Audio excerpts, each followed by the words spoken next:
ఒక మారుమూల గ్రామంలో పుట్టి పేదవాళ్ళందరికీ కూడా సేవ చేద్దామనే సదుద్దేశంతో రాజకీయాలకు రావడం జరిగింది తప్ప ఏదో రాజకీయాలంటే ఆర్భాటాలు అదేవిధంగా జలసాల కోసమో ఇంక దేనికోసమో కాదు.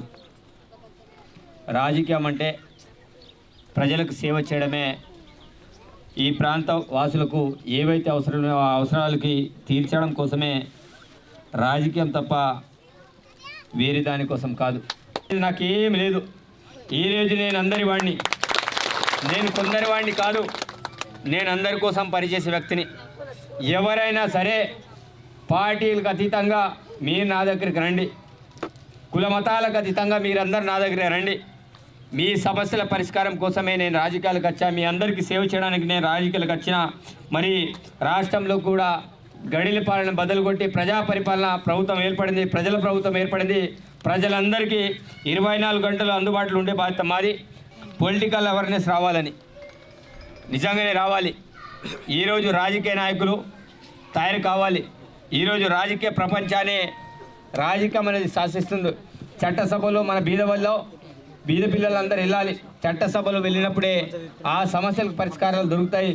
ఈరోజు ఐఏఎస్ ఆఫీసర్లున్నా, ఐపీఎస్ ఆఫీసర్లున్నా తప్పకుండా వాళ్ళందరూ కూడా ఒక రకంగా మనం రాజకీయ నాయకులు చెప్పినట్టే మరి గౌరవ ముఖ్యమంత్రి అధిష్టానం ఏదైతే ఉంటుందో, కోర్ కమిటీ ఏదైతే ఉంటుందో వాళ్ళు చెప్పినట్టు ఈరోజు ఐఏఎస్ అధికారులు వాళ్ళు కూడా చేస్తారు.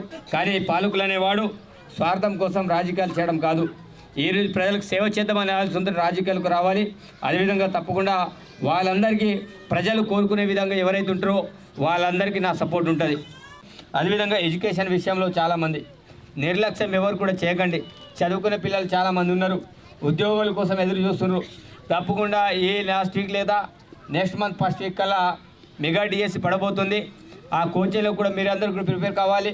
దానికి సంబంధించిన సహకారం ఏం కావాలన్నా హైదరాబాద్ లెవెల్లో మేము కోచింగ్ సెంటర్లు ఏర్పించడానికి ప్రభుత్వం ఆల్రెడీ గతంలో చేసింది. మరి ఇప్పుడున్న ప్రభుత్వం కూడా అట్లాంటి ఎడ్యుకేషన్ కోసం మరి అన్ని రకాలుగా ఏర్పాటు చేయడానికి సిద్ధంగా ఉందని తెలియజేస్తూ, ఇంకో చాలామంది ముసలి వాళ్ళు ఉన్నారు, ఏం సార్ మాకు పెన్షన్ వస్తలేదు, తిరిగి చెప్పలేరు. మీరు ఎవరు కూడా బాధపడకండి. మీ అందరికీ 4000 చొప్పున పెన్షన్ ఇచ్చే బాధ్యత మాది. 4000 చొప్పున పెన్షన్ ఇస్తాం. అదేవిధంగా వికలాంగులకి 6000 చొప్పున పెన్షన్ ఇస్తాం. కానీ కొంత టైం పడుతుంది.